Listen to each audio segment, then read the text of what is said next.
Hello, this is Jose Luis here at Parametric Camp, and welcome to another video in this playlist called Developing a Machine Learning Plugin for Machine Learning APIs in Grasshopper, the Brain plugin. I don't know yet. I still have to figure that out. Anyway, in the previous video, you saw how we develop a generic component for HTTP post requests. But if you remember, whenever I turn it on, my Grasshopper gets frozen because it's a very heavy operation, right? So what I have done, what I would like to teach you in this video, is how to create a similar version, identical in functionality, but the only thing that it changes is that in this case, this one is going to be asynchronous, which means that when I turn this on, I can still react and interact with the Grasshopper, but this operation goes into a background thread. It operates, and whenever the background thread is ready, it triggers an update in the component with the solution for that request, okay? And we have added like a couple of nifty tricks here also to give us like a sense of, is there an error?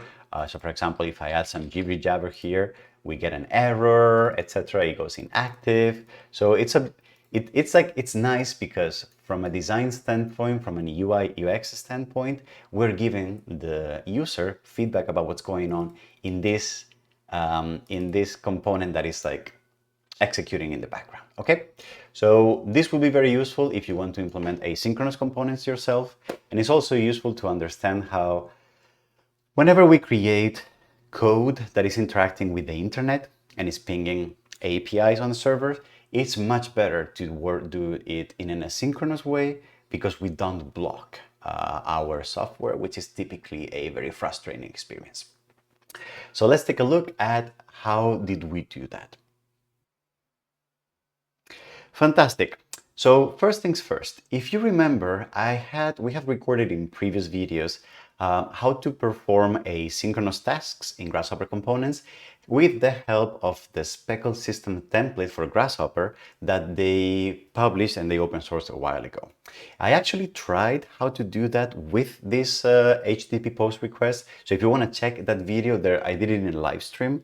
And the card to that live stream should be popping somewhere in the corner. And we also have a video in the advanced development playlist where we discuss how to do this systematically for other components. In that same playlist, I also recorded this one video where I explain how to perform this same functionality in a synchronous task that defers the expiration of a component and schedules a solution whenever the asynchronous task has finished executing. And I explain how to do that manually, also as a way to understanding a little better how the update cycle of Grasshopper components work. If you want to learn more, it would definitely be super helpful for you to understand this video. So please go to this card that is popping up in the corner where you can learn how to implement asynchronous components with custom expiration from scratch, all right? Which is the baseline of the technique that I'm going to be using for this video. Okay, so please check that video in order to understand what I'm going to be doing for this one. Okay, so the way I have started is that I have created a new component in my plugin. I'm calling it HTTP post request asynchronous. All right. And for starters, I've created a simple Grasshopper component, and I have copy pasted everything that we did for the synchronous version, for the blocking version. Okay, we have the exact same inputs, we have the exact same output parameters, and right now we have the exact same solver instance. All right. So the first thing that we're going to do is, because I want the post request to happen in an asynchronous way, what I'm going to do is I'm going to take all the code for the post request, and I'm going to take it somewhere else, and I'm going to wrap it inside of a task so that that task can run on a separate thread and it doesn't block the execution of Grasshopper. So the way I'm going to do that is I'm going to basically go ahead and create some kind of private function here, and I'm going to let me do this here. I'm going to zoom in and I'm going to create a private function that is going to return nothing, and I'm going to call this asynchronous post. All right, and this is going to take a bunch of information. The information that it's going to take is basically going to be everything that we need in order to customize a particular post request. That's going to be the body, the content type, the authorization, the timeout, and also probably, I'm forgetting about this, the URL. You see, The autocomplete is probably smarter than me at this point.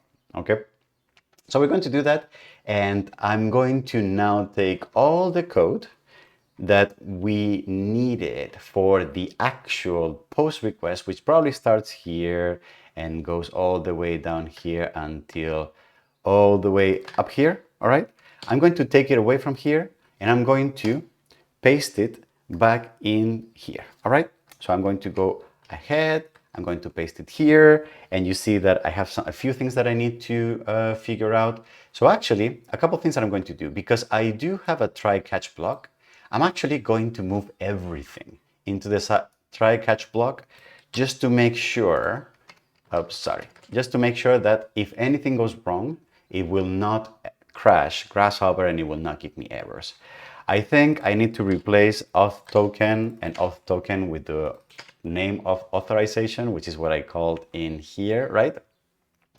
And so right now I have a function that, given the URL, the body, the content, the authorization, and the timeout, will create this post request and will store the response into this variable that I have here, okay?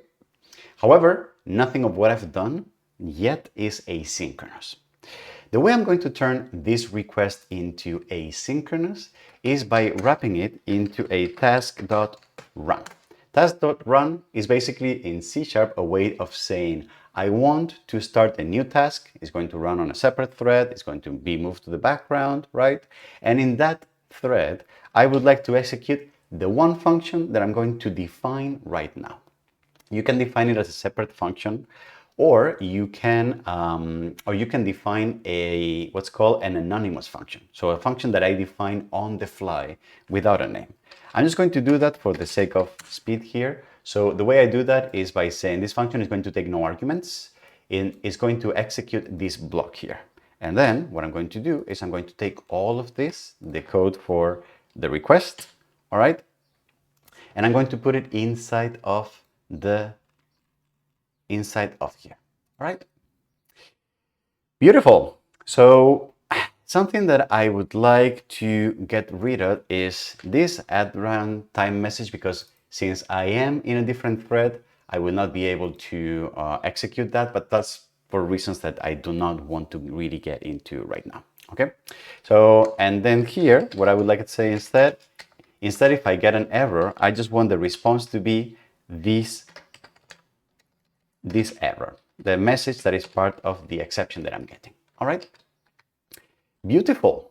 So what's going to happen now? If you remember in the previous video what I was saying in the previous video, what I was doing asynchronous calculations in Grasshopper components, what I explained is that in order to be able to output data from an asynchronous task, the asynchronous task is running on a different scope in Grasshopper. So in order to basically store the result of that calculation, in this case the response that we get from the post request, and make it permanent so that it can be accessed by different threads, what I would probably want to do is I would probably want to turn that into a global variable that lives in the scope of the class of the component that I am developing. So I'm going to say here private string underscore response is going to be empty for the time being, right? And then what I'm going to do here is that instead of defining that variable here, what I'm going to say is whenever the response is done, save it in this global variable that is accessible to any thread, any function, any operation that is living in my component. And here, when the output, I'm going to output that response, all right? Beautiful. So right now, what we have is, it's not working yet the way we want, but what we have is a solution that whenever it's executed, it runs through all the inputs, it gathers those inputs, and it launches an asynchronous post request with the URL, the blah, blah, blah, and the blah, blah, blah, right? And then it outputs the response. We need to understand though, I'm going to run this. We need to understand though that this is not going to work yet, because since this request is asynchronous, what's going to happen is that when solve instance executes, this asynchronous post request is going to be launched. But because it's asynchronous and it goes to a background thread, the system is going to go and immediately execute the data output way before the actual post request has been resolved. What that means is that the first time we run this, the response is going to be an empty string, right? And then the message will get, let me show you what that's going to look like. So, I don't know, some error there. So here, so we have brain, where is brain? Brain is here, utilities, HTTP post asynchronous. So I'm going to create a new controller here, the URL, the body, the type is whatever it has by default, the authorization, and the timeout. And let me just show the full name so that it's a little clearer. All right, beautiful. And I'm going to connect this here. And I'm also going to connect this somewhere here so that I can see the full response. All right. So what's going to happen? I'm going to turn the asynchronous one on. I'm going to turn it on. You can see that my component is still working. My Grasshopper is still running, correct? However, this is probably executing and probably I did get some response back from OpenAI. It's just that because I output the result right away, oh boy, and I'm getting some fed errors here because I output the response right away. It was empty at the time. So now I don't get, and if I press false, I also output an empty. So this is like starting to work, but it's not quite there yet. So how can I solve this? So if you remember from the video where I was explaining asynchronous tasks inside of Grasshopper components, and when I was explaining the expiration cycle of Grasshopper components, please go to the card in the corner to refresh what I did in that video.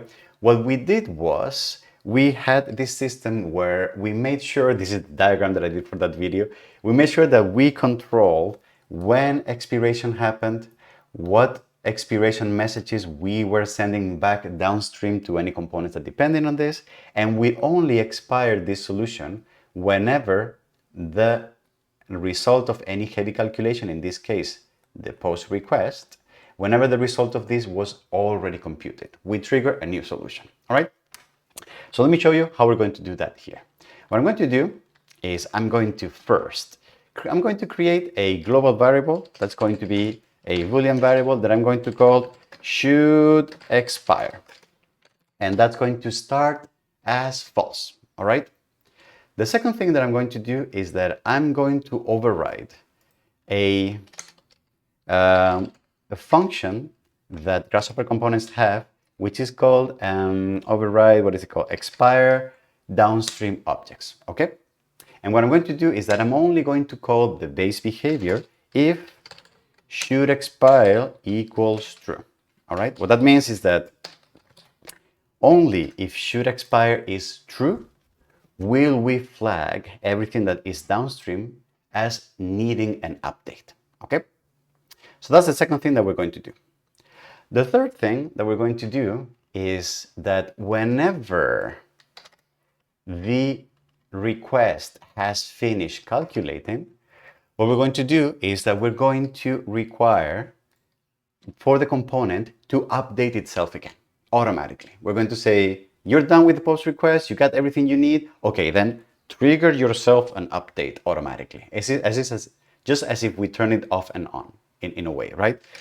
In the previous video, I explained how we can do that by catching the thread that is running the Rhino UI, and we're doing that because since we have an asynchronous task running on a separate thread, we have thread problems, so we need to catch that thread, and then we need to execute on that thread and an action function that is wrapping a delegate. And I explained also, I actually didn't quite explain that in the other video, but what we want to basically say is that in that thread, I want to execute this function called expire solution with the value of true, so that everything downstream is recalculated, okay?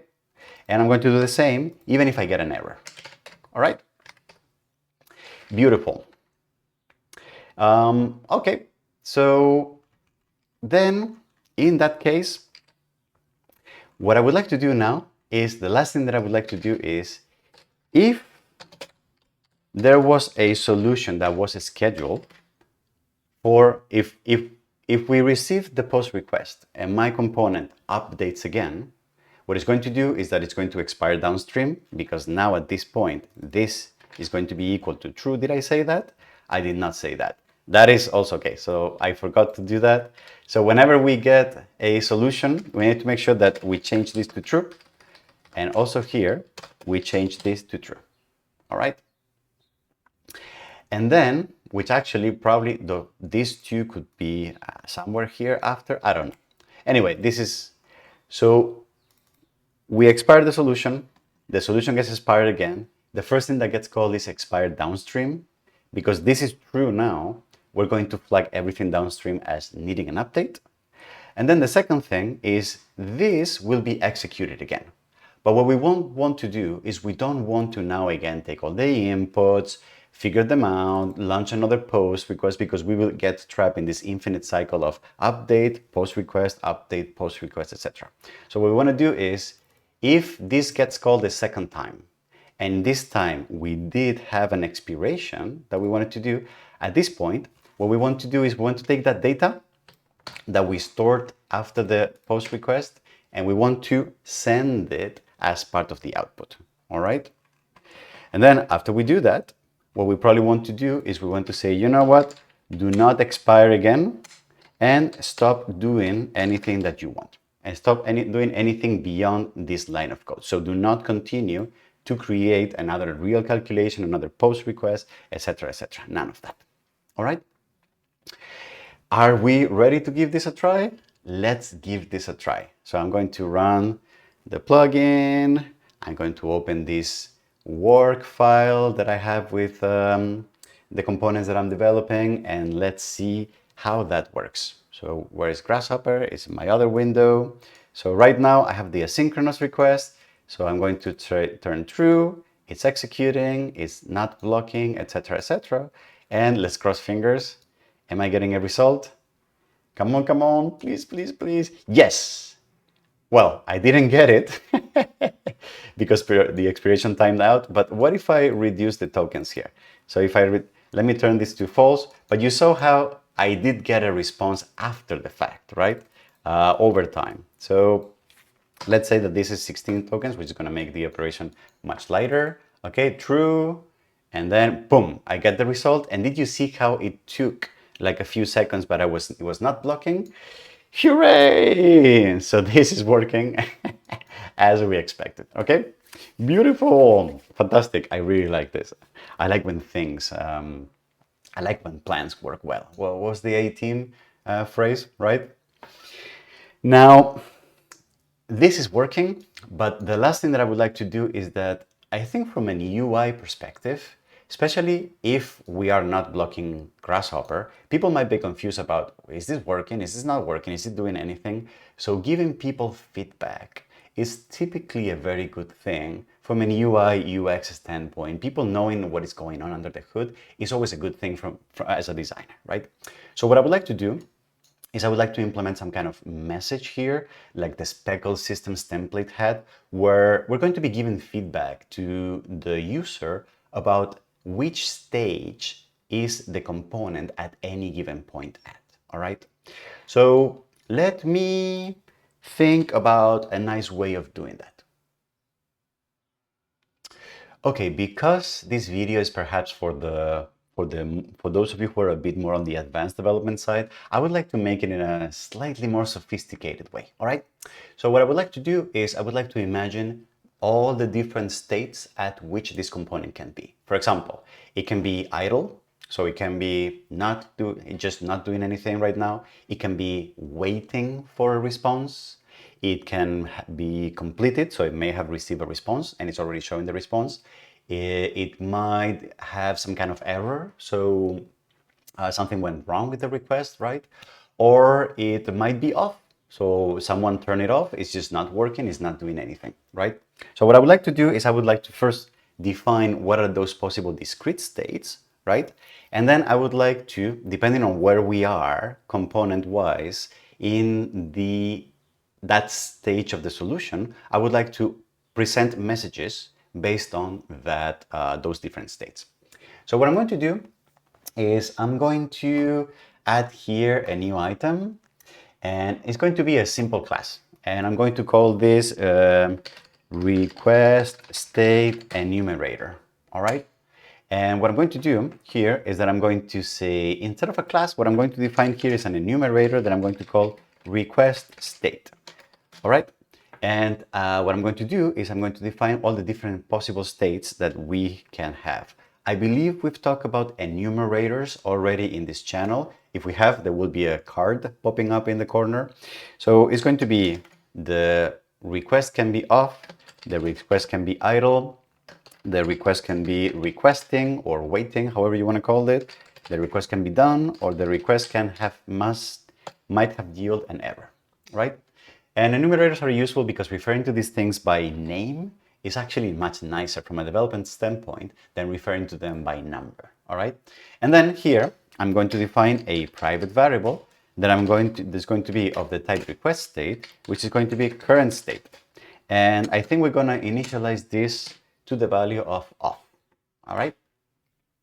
Beautiful. So then what I would like to do is, first of all, I need to manage in every scenario what kind of state are we at, all right? So for example, let's say that whenever we have finished some compute, no, let's do it the other way around. So we're here, right? So it's the first time we update. So what we do is, if this is not active, if the input of for send is false, then what we want to do is we want to say the current state is going to be equal to request state dot off. All right. So we set that as the state of which we are, and then we want to then schedule a new solution. So we want to say is should expire, what are we doing? Should expire equals true. All right. And then we want to force that expiration. So in this case, we don't need to do the delegate. We can just call expire solution because we are on the same thread as the UI, right? And then we finish executing. And that what I will do is that it will schedule a new solution, which will hit this point. And then at this point, we will handle what to do if it's off, if it's idle, if it's not, etc., etc. Otherwise, we go on, we fetch the inputs, and if any of these is not working, then what we can do is we can say, well, here, let me say, if the URL was not valid, then current state is going to be equal, oh my God, current state is going to be equal to error, all right? And for this one also is going to be equal to error, and I'm going to also expire the solutions. All right, so this expires and this one expires, correct? Beautiful. If this goes through, then at this point, current state is going to be equal to requesting, right? And maybe at this point is not a bad point, it's not a bad moment to give some feedback. So we want to say this dot message. So and we want to write requesting so that we are giving some feedback to the user that the request actually started going through. All right. Then let's keep going. What we're going to do now is we have the response, and then the response, when the response was successful, what we want to do here is we want to say, damn it, current state is going to be equal to request state dot done. So we're finished. This one was a good request. However, if we are at the error, what we want to say is that this was not done. This yielded an error. All right. And the response is whatever here. And last but not least, so now when we go back here, during solve instance, we say, this is the second time we update the solution. We have, depending on what may have happened, we have flagged the state as an error, as requesting, as done, as error, etc., etc. So what I would like to do is that here is going to be the place where we're always going to end up landing after anything happens. So here I would like to have a comprehensive breakdown of all the possible if else, all the possible different states that may have been the result of the previous calculation, and then I need to handle this and get feedback here. So what I'm going to do is I'm going to say I'm going to switch based on current state. All right, and I'm going to handle each particular case. So for example, if the case is that the request if the case is for request state off, all right, so what is that going to be like? Otherwise, if case is request dot idle, what does that look like? And I'm going to fill in the, so case request dot requesting, and what is that going to look like? Case request dot error, and what is that going to look like? And then case request dot done. All right, and what is that going to look like? Those are all the possible options.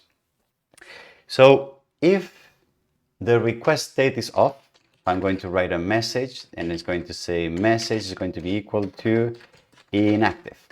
I'm not doing anything. Then the data that I want to output is going to be just an empty string, and current state is going to go back to nothing. All right, it's going to go back to idle. It's going to go back to idle.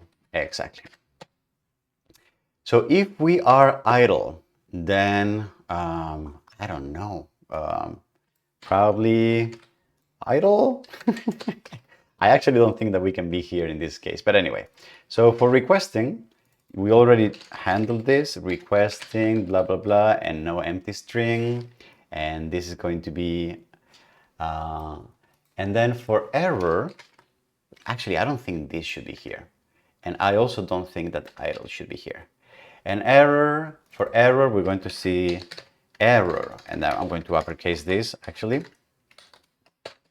And then we're going to, what are we going to do? What we're going to do is that if we get an error, the response, exactly. If we get an error, the response is going to be saved as the response.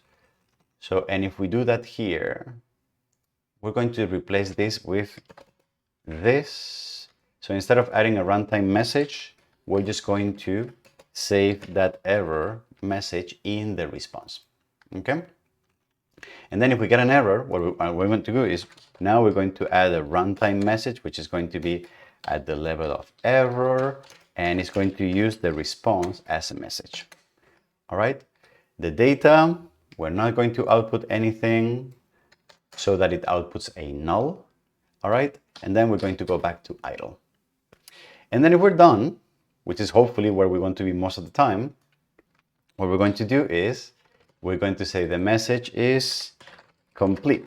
And then set data is going to be the response. And we're going to go back to the state of idle. All right?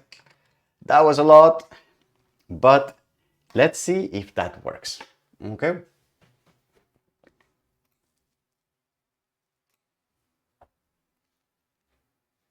So what should happen now is that we should get different messages based on, for example, let's say.